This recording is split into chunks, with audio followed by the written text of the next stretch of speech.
Thank you very much, and very excited to be here to chair this panel discussion today. I'll just tell you a little bit about what our structure is going to be. And just to start off, I kind of have to put up there my own background and how that's influencing me. So prior to coming to Pearson a few years ago, I'd spent 25 years leading further education colleges. So when I first saw the title of this, Are Schools and Universities Doing Enough? I was like, where are colleges? Where are colleges in this mix? And how are we talking about actually supporting students who are coming through that route? I'm going to introduce you to our panel members, and then they're each going to have a few minutes on the floor to tell you a little bit about the work they're doing in terms of widening participation, to perhaps answer that question, are we doing enough? And then we're going to open it up to the floor for what we hope are lots of questions. So firstly, I want to introduce you to Richard Eyre, and Richard is the Chief Programmes Officer for the Brilliant Club. I then want to introduce you to Anne-Marie Canning, MBE, Director of Social Mobility at King's College London. And I want to introduce you to Chris Millward, Director of Fair Access and Widening Participation for the Office for Students.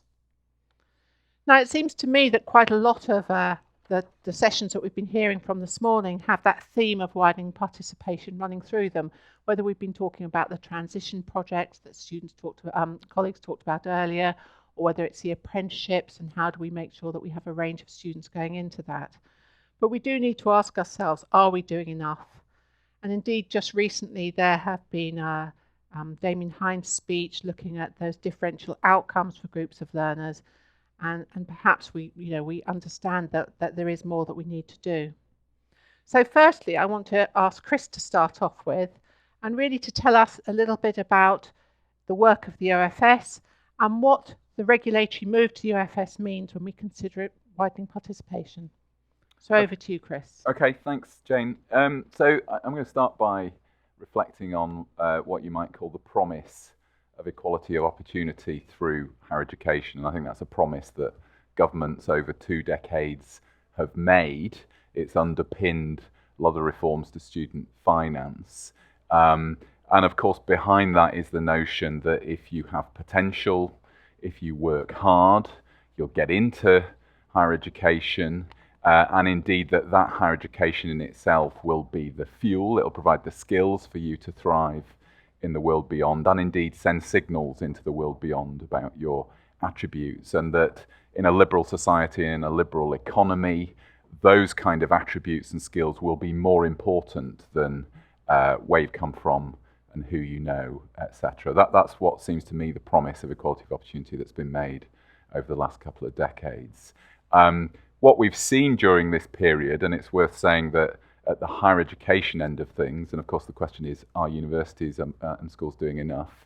There's been a huge amount of investment in this area, so about £1 billion a year. What we've seen as a result of this is certainly more students from the most underrepresented backgrounds and parts of the country coming into higher education, so around 10,000 more over the last decade.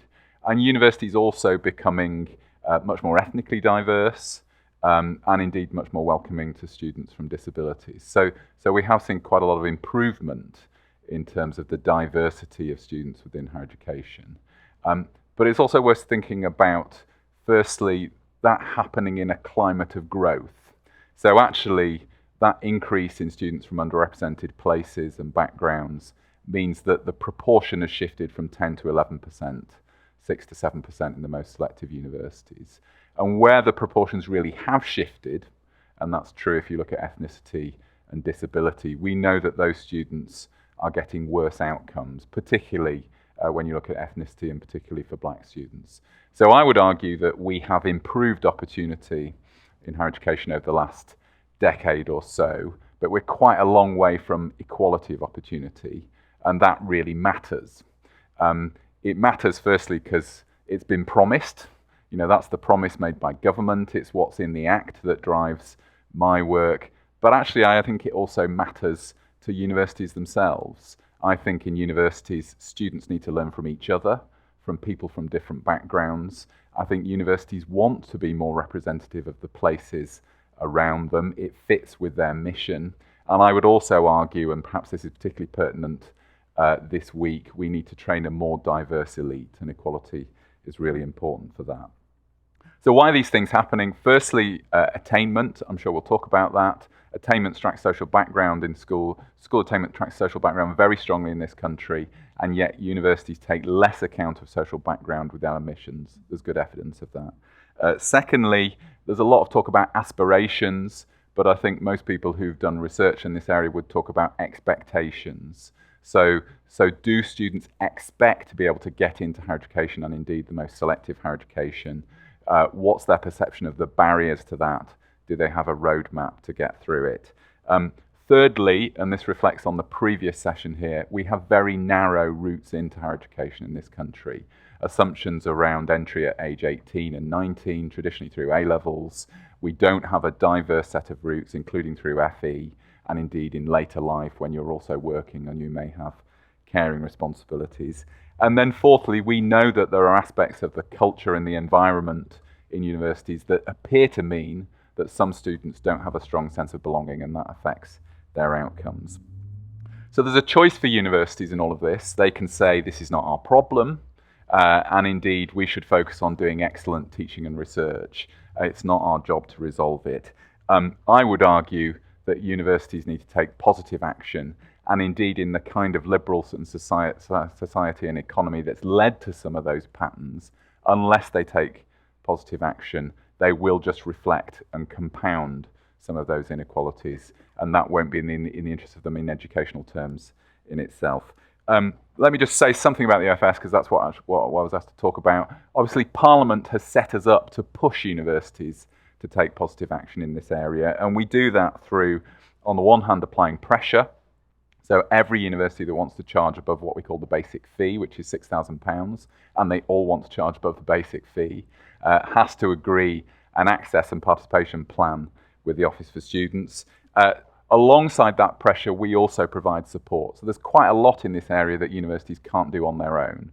So we provide funding to try and make things happen that individual universities won't do on their own. And there are kind of four big themes that flow from that work and that we're trying to drive into the system that change the way it works before. So firstly, we want universities to focus more on the outcomes achieved for students. So what they're actually achieving, rather than just the inputs in particular spending.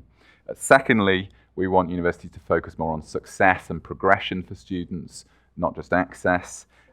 Thirdly, we want better use of evidence and more mature evaluation of the work so it can be improved over time. And fourthly, I think it's really crucial, this is led from the top. We need better governance and better oversight and leadership from senior management. So they don't see this as a bolt-on to their work, they see it as embedded within everything they do. The OFS has new powers. We can bring regulation together with funding. We can apply pressure and support better than before. But ultimately, universities are autonomous. So this will only work if leaders and governors in universities want to drive it. Thanks. Thank you very much, Chris. And now I'm going to invite Richard to tell us about some of the work the Brilliant Club does with schools and universities. Thank you. Thanks. So my name is Richard Eyre. I'm the Chief Programmes Officer at the Brilliant Club. For those of you who don't know us, we are a national university access charity.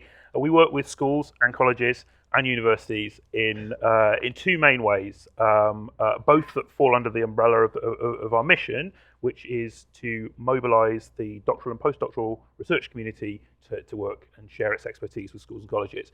So the two main ways we do that are through what we call our Scholars Programme. That's a series of short university-style tutorial courses which researchers deliver in schools that we match them up with. And the second is called the Researchers in Schools Programme. That's the national route into teacher training for people who've done a PhD but want to become a career teacher. So that's essentially what the Brilliant Club does. The title of this session is about whether the education system is doing enough. So I thought a bit about what we mean by enough. What would young people get in an ideal world to prepare them for higher education? I think they get 5 things. First, they get a great general education, which would mean that they would have an equal chance of getting good grades at 16 and 18. Second, they get a coherent offer which starts in primary and then builds sequentially, progressively, and builds their knowledge and skills in relation to university and higher education. Third, that offer would combine information, advice and guidance with actual academic experience. And I think this is something that came up in a really interesting way in the session on university transition earlier. How do we make sure that people actually know what university is, that they don't just think about it as being another 3 years of school? Fourth, that offer, the way we balance that offer, will be based on evidence of what works. Fifth, what young people get will be consistent, not uniform, but consistent wherever they go to school. Okay, so that's what I think young people get in an ideal world. Why don't they get that now, and what can we do about it? Well, broadly speaking, with general educational outcomes, I mean, there's a point, and I think Chris has made this point, that they're not fair at the moment. So equalising educational outcomes at 16 and 18 is obviously a huge focus for schools and colleges, but it's not just a job for schools and colleges, it's also something that universities need to think about in terms of how they deal with, how they support that, and also how they deal with that inequality at the moment through things like contextual admissions. It's also something that's relevant to policymakers, to regulators, in terms of how the levers affect that. Second, I think there's a lack of consensus about the relative and respective roles that schools, colleges and universities should play in preparing young people for careers and university, and indeed how universities can help that. And I think this is something where government can be more coherent in its messaging and incentives, but also it's somewhere where we as professionals that work in this space in both sectors can choose to try to work together better. That means addressing some of the barriers to effective collaboration between schools and colleges and universities. So strengthening what might be fragile collaborations that depend on personal relationships. If they're good, if they're doing something good, then they need a firm basis so that they can scale and they can be effective. It means speaking each other's language and navigating each other's busyness. I've never met anybody in a school, a college, or a university who wasn't really busy. So we need to be able to navigate that if we're going to work together. And it means making smart use of scarce funding. Fourth, I think there is a lack. I talked about being based on evidence of what works. There is a lack of consensus on what works. There is a need sometimes to not reinvent the wheel. There is a need sometimes to swallow our pride and admit that somebody might be doing something better than we are. I think TASO, which I've completely forgotten what that stands for, but it's a really, really positive development that the OFS have backed, and indeed King's have backed, to become the What Works Centre for university access. Really positive development.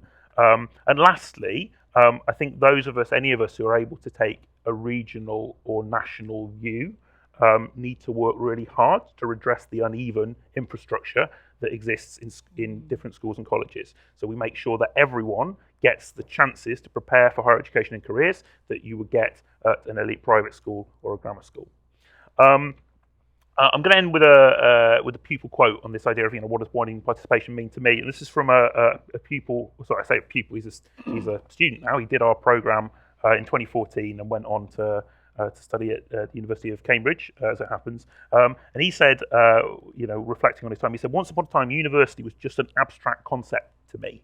Yeah, we need to transform university from a word into a reality. What do we do? Do we need to do more? Does the system need to do more? Yes, I think we need to do more of that." Thanks. Thank you very much, Richard. Yeah. And our final panel member is Anne-Marie Canning. And Anne-Marie, can you tell us about the work you're doing and how you really define and measure social mobility? Yeah, thanks, Jane. So I hope you don't mind if I begin by talking about the work at King's College London, and I then end by taking you all up north to Bradford, where I'm the independent chair of the Department for Education's opportunity area there, because I think there's an awful lot of promise in that model of working. So I've been at King's for 7 years. I have a strange job title as the Director of Social Mobility and Student Success. Essentially, I have the oversight for full life cycle widening participation. So that means our model is not just about getting students in, but really helping them to flourish whilst they're there, whilst also understanding what is making a difference. And we've had some great successes at King's. I'll give you a couple of key stats. We've got the fastest growing population of low-income students in the Russell Group. Around 35% of our students are from the poorest households in the country. Our black and ethnic minority enrolment was at 38% and on a downward trend in 2012. It now, for the first time in the history of the institution, is our majority of our intake, with 53% black and ethnic minority this year. And we've got the largest proportion of mature learners in the Russell Group as well. And I think the reason it's interesting to talk about some of our achievements at King's is you wouldn't necessarily expect it of a place like King's College London. We're a highly selective Russell Group institution, but we've got there through hard work and graft. We run programmes that are innovative, we test them, we evaluate them, we establish what's making a difference for young people, and we do more of that. And we're not afraid to be emotional about our work as well. We work in consort with the communities that we're trying to seek to support access to higher education for. So the figures are shifting, and that's one way of measuring it, but we know that disadvantage doesn't melt away at the doors of university, and that's why our focus at King's is really now about what happens in the student experience space. It's critical that we understand how the amazing treasures of an undergraduate education are distributed for our students. That means it matters who gets to do study abroad, who gets to do internship. It matters what our attainment gaps are. It matters what our labour market gaps are, and it matters that we're taking a strategic approach to unpicking some of those and truly providing the transformative education we promised to our students. I always say you need three things to make change on this sort of topic at an institution like King's. You need data, you need stories, and you need leadership. And you've got those three parts of the recipe. I think that sets you up to be successful. But I wanted to extend the question of whether we're doing enough. And the first question I want to ask is, are we doing enough of what works? So these guys have already sort of suggested that I'm helping to set up the Centre for Transforming Access and Student Outcomes, TASO. It's essentially a what works centre for higher education social mobility. So alongside Nottingham Trent, King's College London, the Behavioural Insights team, we're setting up an organisation that will help to gather the evidence together, consolidate it, share it with our colleagues, but also to look at where there are gaps and to fill those in with high quality research and evaluation. And I think this is part of the puzzle in terms of knowing whether we're making a difference and making sure we're doing the things that really, really matter to young people, mature learners and their communities. The last thing we want to do is do something that doesn't help, or at worst, actually makes things worse. So it's a moral imperative that we understand what works in this particular area of activity. And then the second extension I wanted to make to the question is, are we doing enough together? So the question was, are schools and universities doing enough? I think individually, both of those systems, excepting the point around colleges, are doing an awful lot to support progression to higher education and other destinations for their students. I think ultimately we're not doing enough together. And that's where the critical juncture is for me. How do we create a system where the sectors are acting as one? And I've got a couple of key insights on that. The first thing is, at King's College London, we set up our own maths school. Our own free school teaches maths, further maths and physics. It's in the top 0.5% for value-added schools.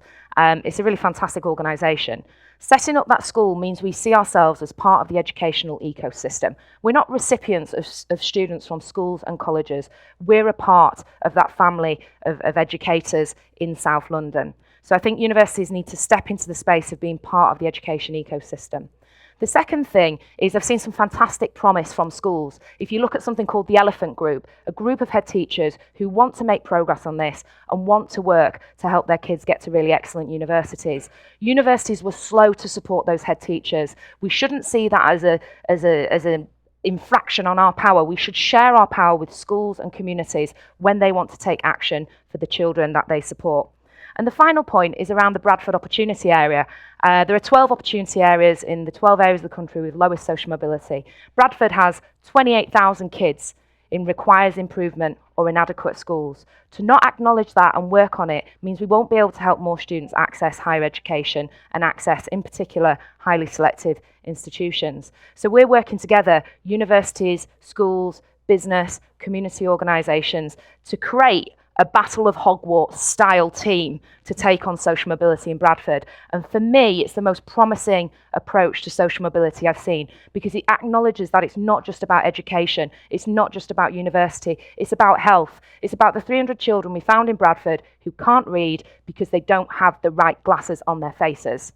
And we only knew that because the University of Leeds did the research, bringing together health and education data sets. So for me, Bradford has shown me a different way. I've really been in a tunnel of making sure things work at King's College London. I have to do that. I write a report for Chris on how I'm doing. It's a requirement of the regulatory framework. But what I'm here to say today is we need to see ourselves as part of that system beyond our university walls to really make a difference on social mobility. Very good. Thanks so much, Anne-Marie. That was really interesting. So is there any more you can tell us about that in Bradford? I mean, you talked about then, you know, the young people that actually had the wrong glasses. And I was saying earlier, when we were hearing from the session chaired by Emily earlier and the colleague from Birmingham, I was quite interested in thinking back around the HEFKE report that was done, I think with Birmingham and with Exeter, that proved that actually a lot of the barriers for learners were not necessarily about the ability for them to do their Harvard referencing correctly, but it was that kind of social capital. Yeah. And then what can we do, or can we do more to build that and to support students to have that belief?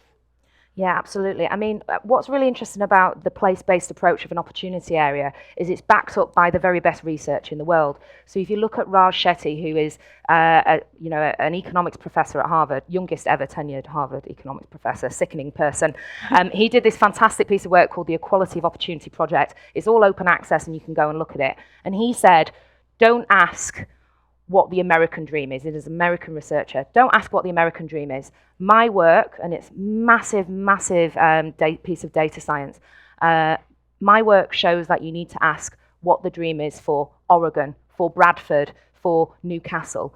We will win the social mobility battle, town by town, city by city, region by region. So yes, we need national frameworks, but we really need to pay attention to context. So you're right.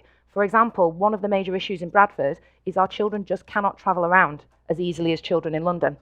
It's a major barrier. And so we're saying to our minister, we need to speak to the Department for Transport about what's going on with our transport infrastructure. So it's allowing us to have a joined up approach. And the glasses thing, 2019 and 300 kids who can't read because they don't have the right glasses. The power of university research allowed us to do that, but it's because we were working in consort together.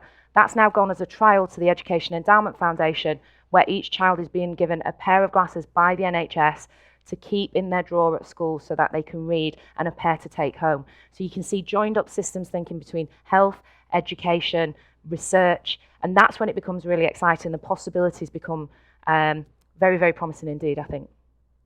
Thank you. And Chris, I wondered, I was at an event the other day when actually colleagues from universities were talking about student loans, and a colleague said, which was a bit of a red rag to bull to me, we shouldn't call them student loans, we should call them university loans. Given that higher education happens in a lot of places that aren't universities, what's the kind of OFS thinking? Because I know you talk about all providers, about us having a more diverse, perhaps, range of opportunities for higher education. Yeah. Okay. I mean, I think the Auger recommendation on student loans is we should refer to them as contributions rather than loans. But we'll see whether that flows through. So, I mean, my 4 reasons why we see the patterns we do, one of the key ones for me is we have a very narrow funnel into higher education and a huge set of cultural assumptions that is the funnel into higher education through a certain set of qualifications and indeed at a certain age. And if you come to what Anne-Marie was talking about, and you talked about social capital, we seem to be expecting that people applying to our universities will have all of this at the age of 18, wherever they've come from, and they should meet our expectations. So there's a primary issue for me there about whether that is actually appropriate. But then also, they may meet our expectations later in life and be able to bring to higher education a much more diverse and interesting set of experiences than others, which will contribute a lot. So that diversity piece is really important for me in terms of the provision. The OFS is set up to a certain extent to try to make that happen. So the predecessor organisation, HEFKE, was essentially the funder of universities and to a certain extent FE colleges, but there wasn't a single regulatory system overseeing the whole thing. And the idea behind the Act in 2017 is that there should be a level playing field. In other words, whether you're a further education college, a university, whether you're a new provider, and there are increasingly new providers in play, you have the same set of regulatory expectations around access, quality, governance, financial health, etc. I think it's very early days. So there are a very large number of what we might call providers who are not universities, but the student numbers in those providers are very small. So it's not a very mature system at this point. I do think the new providers I see, and indeed further education colleges, clearly in many cases offer a niche that is a good alternative. In other words, they're doing things, particularly for mature students or for particular professions, that others are not. But the scale is very small at the moment. So what we need to see is that grow over time. Great, thank you. So I'd like to open this up to the floor to see if you've got questions. And remember, really, it was, are we doing enough? And so let's have some challenge there. The gentleman at the back, yes, thank you. What are the views of the speakers on grammar schools? Start with you, Richard. Grammar schools. What are our views on them? So my organisation doesn't work with grammar schools. We work with any non-selective state school that wants to work with us, but we don't work with grammar schools. And the reason for that is because grammar schools are essentially a system where a small number of schools develop an infrastructure to support progression to higher education, in particular to highly selective universities, premised on the idea that you can select people at 11 or maybe a little bit later who are right to do that. And I think I would just point to the evidence that suggests that in terms of social mobility that they're a regressive part of the system. I'm sure there are lots of really excellent grammar schools with really excellent people working in them trying to do the best for their pupils. But like as Anne-Marie says, we've got to look at what works, and the evidence suggests that they are a regressive feature of the education system. Anne-Marie? This question is really interesting. It always makes me laugh because I grew up in Doncaster and I didn't know private schools or grammar schools existed until I went to university. It was not part of the system, and I think it's really interesting to think about in terms of regional focus of educational debates. This is not a debate in many parts of the country. From my perspective, the data, the evidence base is there that they don't contribute to social mobility. The thing about education is it's a cohort endeavour. Okay, education is not A plus B, it's A times B. And so when we're cream skimming in a system, we're essentially taking away all the benefits of the cohort effects for the wider range of pupils. So for me, grammar schools are not a part of the solution to social mobility. We're expending an extraordinary amount of political energy and effort on them. For me, it's all about creating an incredible school system in the state sector. That's the aim. Anything else, assisted places, grammar schools, massive distraction for me. Chris? So let me say two things. My mother is a twin, and in 1952 she took the 11 plus and she passed and her twin failed. Oh, and neither of them went to grammar school, and it's still a source of tension. Wow. 50 years later, it's still a real problem in the family, that whole experience. So leave that with you in terms of thinking about the consequences of all of this. And the other thing to say is I talked in my opening about the educational value of students learning from people from different backgrounds and with different experiences. And clearly any system that is selective as grammar schools, there must be difficulties in making that possible. Thank you, and thanks for the question. So if I could come to the woman here. Thank you.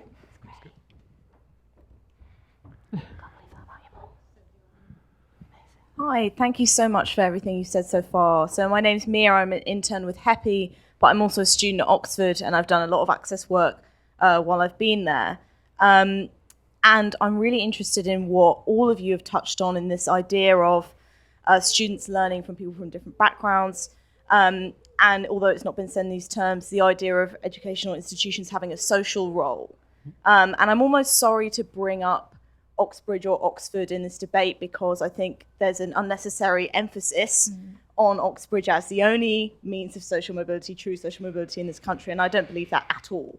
However, given that that's my background, I've been very interested in, and I've met Chris a couple of times at meetings, and I know that you're very clear on this, the idea that Oxbridge as a set of institutions is stepping back from what we may believe is its true social role. And that although graduates from Oxbridge end up leading most institutions in this country, Oxbridge doesn't really accept that their admissions policies have a direct impact on who ends up leading this country. And also this idea of reframing what we constitute the best, and that perhaps the best research-led institutions ought to be the ones with the most diverse range of opinions, and that leading to research. I suppose I wanted to ask the panel what your views are on these issues and how we can actually go about convincing universities such as Oxford or Cambridge that their social role is really important. Thanks. Thank you. And Chris, can we start with you then? Thanks. I mean, I have had great conversations with Mia at Oxford leading up to all of this, and I think you can see some interesting things happening in Oxford in terms of what I talked about taking positive action, and I think there are some interesting developments in doing that. I referred to the narrow funnel, and Oxbridge is perhaps the best example of the narrow funnel. Narrow in terms of the effect of social background on entry into the universities, but of course beyond that in terms in relation to who occupies prominent positions in our public life. And the report from Sutton Trust and the Social Mobility Commission this week confirmed all of that. I think it's important that we diversify Oxford and Cambridge because they have among the biggest gaps in access across the country, so I'm putting them under pressure in relation to that, because it's a regulatory requirement. B, I think what happens in Oxford and Cambridge has an effect on how others behave. It is seen as the pinnacle of our educational system, so if they change, others will change as well, and that's really what I'm looking for over the next couple of years. Thank you very much, and I'm just going to ask Richard. Yeah. I mean, I appreciate I appreciate the sentiment of the apology for focusing on them, but and the apology for talking about them. And I think I agree. I think there is too much focus, particularly in the news media, on two institutions. I don't think we should apologise for talking about them, because I think, like Chris, I think alluded to, we've got to acknowledge that they're iconic institutions. They do frame, partly because they're covered so much in the news media, they do frame how people think about university and what university is. I think I said two things about that. Firstly, Anne-Marie talked about the treasures of an undergraduate degree. I think the more we can actually articulate to people and help younger people and people who perhaps haven't been on an academic route and are then coming back into university in later life, the more we can help people understand what you actually do if you do an undergraduate degree at a university like Oxford, or indeed if you do a postgraduate degree, what that actually is, and think about it as learning, as the development of knowledge and skills, and not as some weird proxy for class. I think that is the key to it.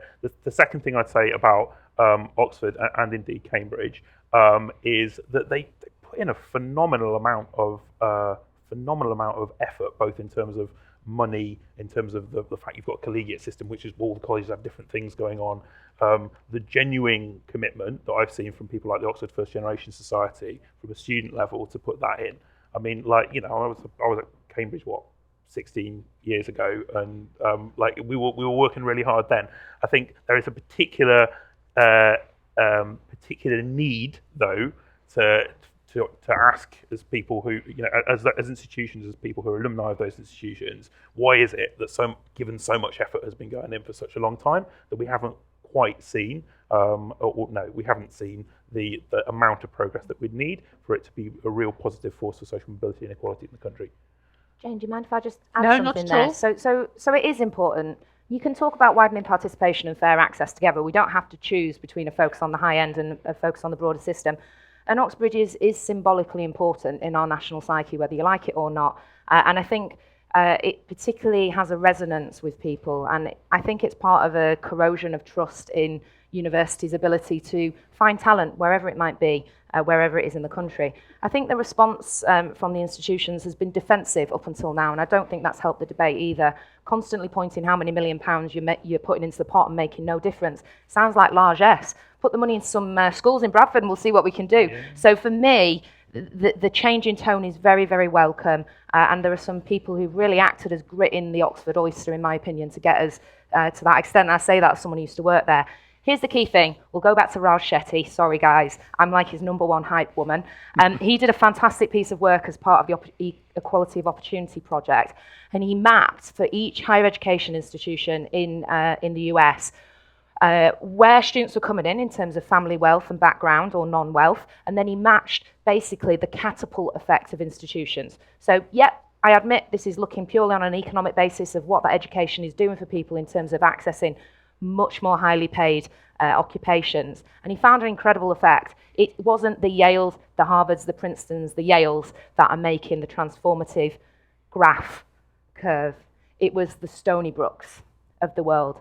And I think we need that piece of work done here in the UK. I know the Institute for Fiscal Studies are thinking about doing it. So I'm really interested in where students come in and where they get to afterwards. That's the true measure of where our universities are adding value to people's lives and opportunities, in my opinion. Thank you. And I just wanted to pick up on the point, and it picks up from what was said earlier on the apprenticeship discussion around the kind of language we use. Because I think the descriptor you just used was about this value of this kind of amazing undergraduate degree. So what does that say to the student that's doing an ESFA-funded level 4 course in an FE college who isn't on this amazing undergraduate degree, or students who are doing a whole range of other types of higher education? Is there something that we need to think about? And in fact, this is picked up a bit in Augur when they perhaps suggest that they'll all be regulated the same way. Do we need to actually change that narrative about there's a lot of different forms of higher education? Yeah, but I mean, in terms of what does it say, I don't think it actually says anything at all. Like, what does describing accurately an undergraduate degree tell you about an ESFA level 4? I don't think it tells you anything about an ESFA level 4. It's just like saying, what does it tell you about like what you had for dinner last night? I don't think it actually tells you anything about it. I think what we need to be able to do is describe things in a way that's comparable, so you understand what you get out of a ESFA level 4. Like, I mean, I think Ewan, when he was talking about apprenticeships, I think put that really well. They're talking about like we are selecting people at a very high standard because we think that they will benefit from this kind of like development in their career because they have these attributes which probably they've developed through their life and probably through their education at school. I think it's and I think the more we explain that this is, you know, you will get like, you know, if you do history at Oxford, you will learn about history and you will learn about it to a very high standard, and you'll study different kinds of history, and you'll study historiography, and you'll learn from people who are experts in the field. Like that doesn't take anything away from saying if you do a degree apprenticeship in engineering at Warwick with Jaguar Land Rover, you will learn how to make like you know, top performing cars. Like I don't think one needs to take away from the other, and I think the key to one not taking away from the other is to describe accurately what they are and help people understand that as early as possible, rather than because if we don't do that, what we fall back on is a heuristic, which is that like going to an elite university is like good. Why? Oh, it's because it is, because you're one of the best, because they're the best, you're the best. Let me have another question. So the gentleman over here, please. Gentleman there. Hi, I'm Andy Squires from CEO of Denby School in Milton Keynes. Really encouraged by what Anne-Marie was saying about her experiences in Bradford, sort of my spiritual home up north. Being slightly sort of facetious, widening participation for me means an email from Wadham College perhaps once every 2 or 3 months. How do you go about in the HEI sector providing rich experiences for students that are deep experiences and actually start to break the back of opening up those stories that you mentioned that get people in? We're doing our own stuff with our alumni because for us that's the best way to do that. But we're doing it on our own, and we'd actually like some support and some help to start to break the back of that journey and that conversation. So I know we're running sort of Anne-Marie. Do you want to, from a university's point of view, Yeah, how it's does a wonderful King's do question. that? We've got this English literature academic at King's, and she loves a bit of fruity language because she's a Gatsby sort of focused person. And she calls school visits and individualised outreach activities hot and steamy drive-by outreach. And I really, really subscribe to that. So we have a mantra in the Widening Participation Department and Strategy at King's: we never see a child once.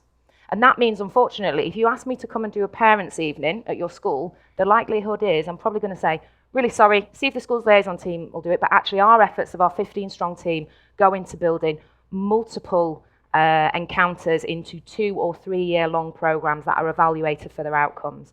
So I think we've moved beyond a space where you get an email from a university asking you whether you'd like to come on a visit day. That stuff is pretty pointless, actually, in my opinion. It needs to be part of a longer suite of activities that have clearly defined aims and objectives and evaluated against that. And I don't think schools are willing to accept the idea that you come in and do a one-off thing and then you go off again. That's not meaningful for young people. And it's certainly more stress for teachers. So if you look at something like our K Plus programme, it's for post-16 students, it's a 2-year-long programme, it's got 5 strands to it, they come to campus every single month for a day, they've got King's ID cards, they can use our libraries, they work with the Brilliant Club Tutor. It's a whole holistic package for those young people. And they're the sorts of programmes, when you look across the sector, that seem to show the most promise and also are the most enjoyable for students because they build a cohort. Steel sharpens steel. They're running with people who are going to help them to get to where they want to be. They're in a cohort of 280 kids, for example, in 1 year of K+. So for me, it's about being really imaginative and thoughtful about how we design programs with school input as well. So we have a teacher steering group for each program so that we're doing what you need. We're not just giving you things like you're thinking, my children really don't need this. It's got to be pertinent. Great, thanks. I'm going to take another question. So, the woman in black there. Yes, me. Sorry, there's a few women wearing black. Hi, my name is Rebecca Foss. I work at UEA in Outreach, so this is very, very close to my heart and widening participation. My main question is, there's a lot of work that happens at universities with getting people from widening participation backgrounds into university. In terms of sharing best practice, then ensuring that the young people then reach their potential when they then graduate, what do you think is the best things that we can be doing at a university perspective to ensure that people from widening participation backgrounds with the challenges they face then thrive when they're actually in the university setting? Richard? So I think there's lots of things. The thing I would emphasise is that just as we know now that you can't just start university access work with 17-year-olds, that people need to know about university early. We also need to think about how you're going to develop the skills that will help you succeed. So I'll be very unfair to Jane. I'll pick up the point about Harvard referencing. Okay, so I don't think everyone needs to know Harvard referencing, but if you come from like a background of high social capital, you go to university, you encounter, they say, well, you've got to do Harvard referencing. You go, okay, well, this is a system that I've got to learn the rules to, and I've got to apply it. If you come from low social capital, it's more likely that somebody says you've got to learn Harvard referencing, and you go, oh my God, I've never seen anything like this. I probably don't belong here. And I think that sort of thing of like you've got to learn these things like in your first year or in your second year of university, the more we can be helping people to acclimatise to what university study involves and to develop some of those skills that will help them get in and then get on, as Chris says, or I've heard him say previously. Like the more we can do. So I think there's lots of things you can do while they're there. But I would say, I think it's great that as somebody who works in outreach, you're thinking about that issue. And we love UEA. So shout out. I'm going to just go back to questions because otherwise we'll run out of time. So the gentleman here.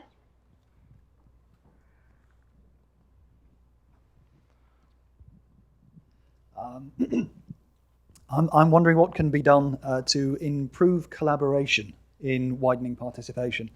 I love Anne-Marie's talk about the holistic approach and focusing on that it's an education system and that schools and universities shouldn't be divorced from each other. I work for an organisation which helps students find scholarships to progress to university. And one of the problems we've found is that, well, first of all, there are only 2 of us. Getting the word out is difficult. And so we've tried to contact widening participation departments in several universities. And what they've always come back with is a policy problem, which is we can only promote something which is measurably beneficial for our own institution. And I see widening participation as more of a something which should be more collaborative. So if you need to find out about information about going to university and that sort of thing, and you live here in Buckingham, it doesn't matter that you're going to university in Manchester or Warwick.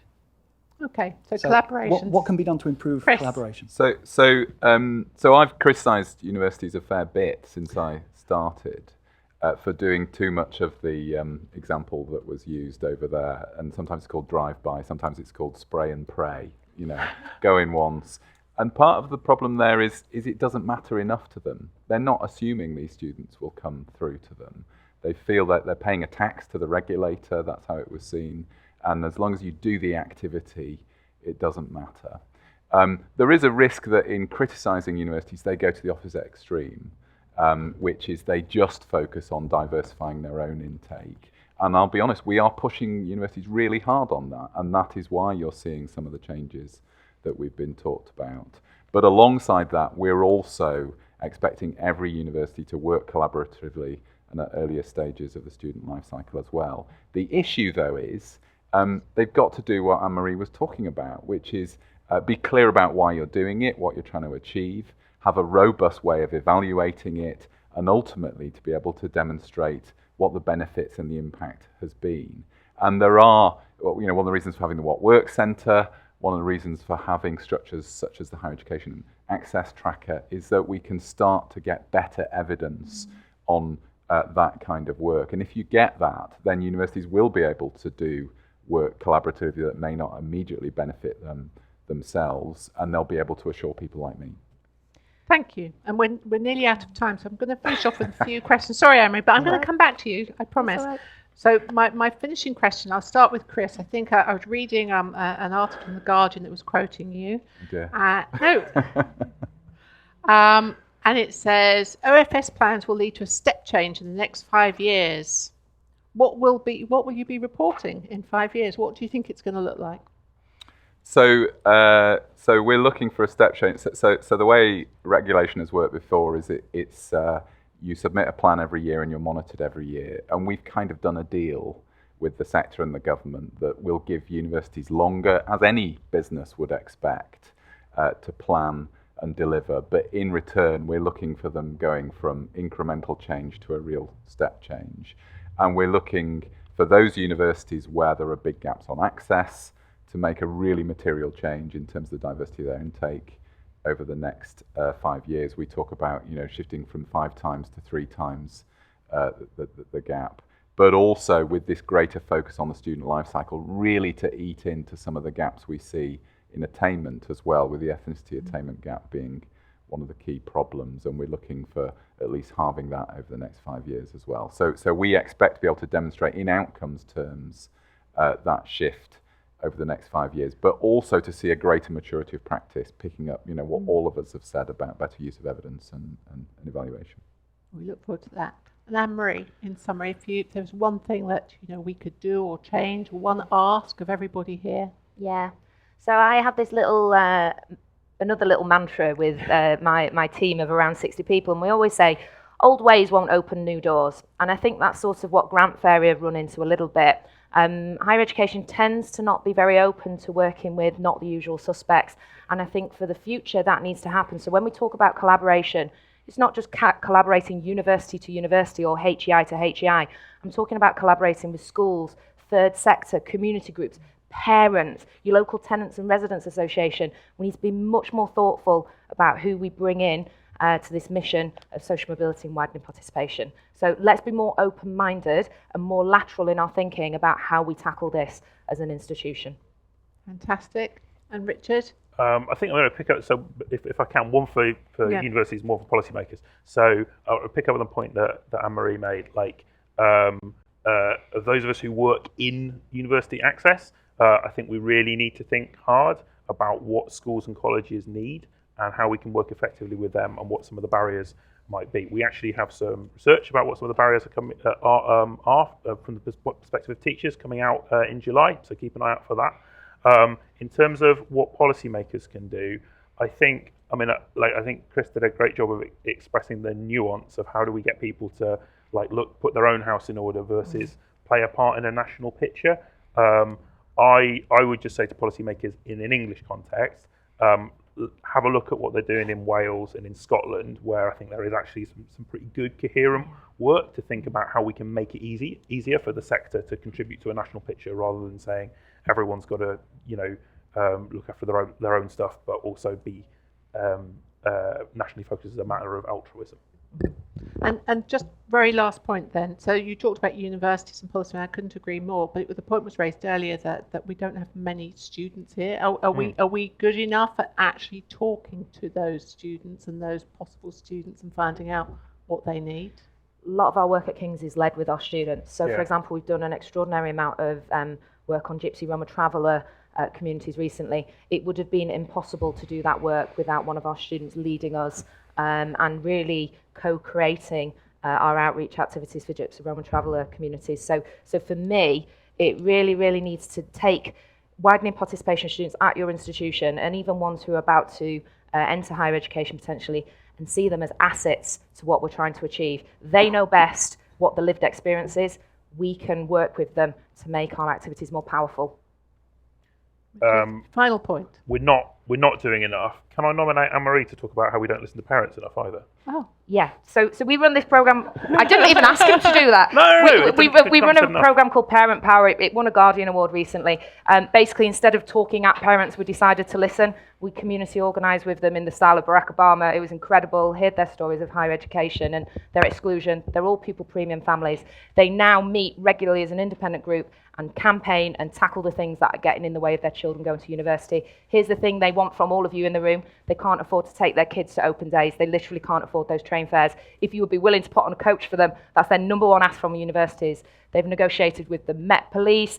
They've gone and met with private summer school providers. They are a force to be reckoned with, and they're usually seen as people who don't have agency, who can't support their children. The reality is they can and they will if we help them. But fundamentally, we've got to listen. Fantastic. Well, I hope you'll join me in thanking the panel for their contribution. Thank you very much. Thank you.